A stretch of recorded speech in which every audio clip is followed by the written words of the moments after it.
The statements we're about to show you are from the Holy Qur'an, and is said to be the official, unchanged, pure word of God, revealed over 1400 years ago. Claiming to be the word of God is a heavy statement, and without proof, or if a single contradiction is found within the book, the apparent word of God will be proven false. So without further ado, let's put the book to the test. In the 23rd chapter, titled The Believers, from the 12th to the 14th verses, God is said to give a detailed description of how the human being is formed.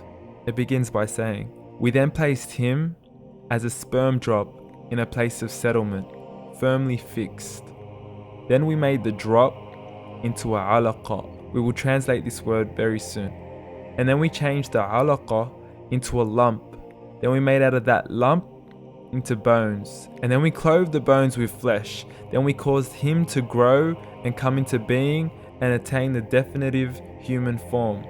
In the 21st century, we can now safely say that this verse is clearly describing the process of human development in correct chronological order.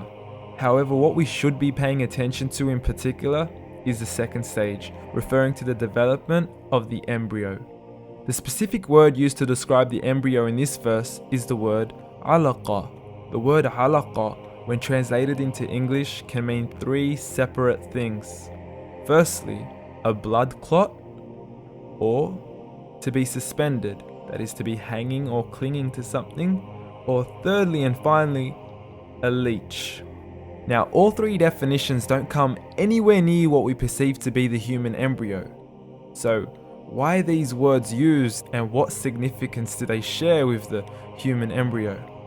Can the embryo be described as a blood clot? Well, what do you think?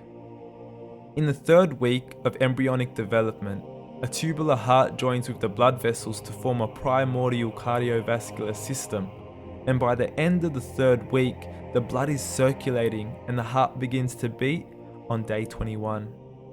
The first thing that comes to mind in regards to being suspended or hanging is the umbilical cord. But we can't use that example because we are simply referring to step 2, before the baby has even formed.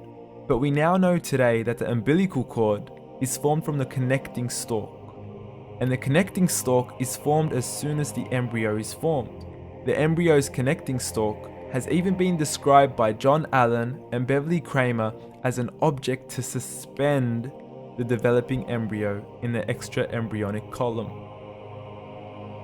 So an embryo is suspended and does have a strong resemblance with a blood clot. What on earth would an embryo have to do with a leech? Figure A shows the structure of an embryo at 25 days. Figure B shows a leech. Now please note once again that the embryo in this stage is no greater than the size of a kernel of wheat.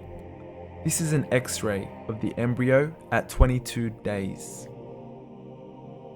This is the internal structure of a leech. It's mind-blowing stuff, but you still haven't seen anything yet. This is the head of the embryo at 22 days. The detail you are seeing right now is absolutely impossible to be seen with the human eye and can only be seen with a microscope. This is the back end of a leech. There's no other words used to describe this other than mind-blowing. The pictures we have shown you are impossible to be seen with the human eye or even to be predicted by the human mind. Once again, the verses we have shown you were revealed over 1400 years ago to a man who couldn't read nor write. Are these the words of God? Descriptions of the human embryo in the Quran cannot be based on scientific knowledge in the 7th century. The only reasonable conclusion is that these descriptions were revealed to Muhammad from God, from God, from God, from God.